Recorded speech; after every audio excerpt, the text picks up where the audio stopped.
ಮಳೆ ದಡ್ಡಂತ ನೆಲದ ಮೇಲೆ ಬೀಳುತ್ತದೆ. ಅದು ಬಿದ್ದಾಗ ಒಂದು ಸ್ವಲ್ಪ ಹರಿವು ಕಾಣಿಸುತ್ತೆ. ಆ ಟೈಮಲ್ಲಿ ತಾವು ಮೊಬೈಲ್ ಇಟ್ಕೊಂಡು ಎಲ್ಲ ವೀಡಿಯೋ ತೆಕ್ಕೊಳ್ಳೋದು ಭಾಳ ಸುಲಭ. ಆವಾಗ ಆ ನೀರು ಸ್ವಲ್ಪ ಹರಿತಾ ಇರೋದು ನೋಡಿದ್ರೆ ಏನಪ್ಪ ಬೆಂಗಳೂರು ಮುಳುಗೋಯ್ತಾ ಅನ್ನೋಂಗೆ ಮಾಡ್ತಾರೆ. ಅದರೊಳಗೆ ಒಂದು ಎರಡಿದೆ. ಒಂದು ಜನರಿಗೆ ಸೆನ್ಸೇಷನಲೈಸ್ ಮಾಡಬೇಕು.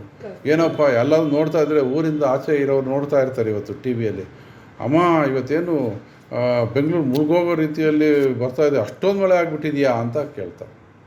ಇಲ್ಲಿ ಯಾವುದೋ ಒಂದು ಸಣ್ಣ ಮೋರಿ ಅಲ್ಲಿ ನೀರು ಹರಿತಾ ಇರುತ್ತೆ, ಅದನ್ನು ಫೋಟೋ ತೆಕ್ಕೊಂಡಿರ್ತಾರೆ. ಹಾಗಾಗಿ it is A more sampling, negative sampling ಅಂತ ಕರಿಬೇಕು, ಪಾಸಿಟಿವ್ ಸ್ಯಾಂಪ್ಲಿಂಗ್ ಅಂತ ಕರಿಬೇಕು, ಹುಚ್ಚಾಟ ಅಂತ ಕರಿಬೇಕು, ಗೊತ್ತಿಲ್ಲ.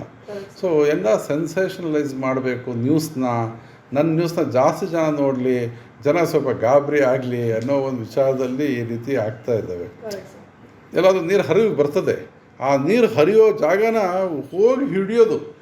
ಮಳೆ ದಡ್ಡಂತ ನೆಲದ ಮೇಲೆ ಬೀಳುತ್ತದೆ. ಅದು ಬಿದ್ದಾಗ ಒಂದು ಸ್ವಲ್ಪ ಹರಿವು ಕಾಣಿಸುತ್ತೆ. ಆ ಟೈಮಲ್ಲಿ ತಾವು ಮೊಬೈಲ್ ಇಟ್ಕೊಂಡು ಎಲ್ಲ ವೀಡಿಯೋ ತೆಕ್ಕೊಳ್ಳೋದು ಭಾಳ ಸುಲಭ. ಆವಾಗ ಆ ನೀರು ಸ್ವಲ್ಪ ಹರಿತಾ ಇರೋದು ನೋಡಿದ್ರೆ ಏನಪ್ಪ ಬೆಂಗಳೂರು ಮುಳುಗೋಯ್ತಾ ಅನ್ನೋಂಗೆ ಮಾಡ್ತಾರೆ.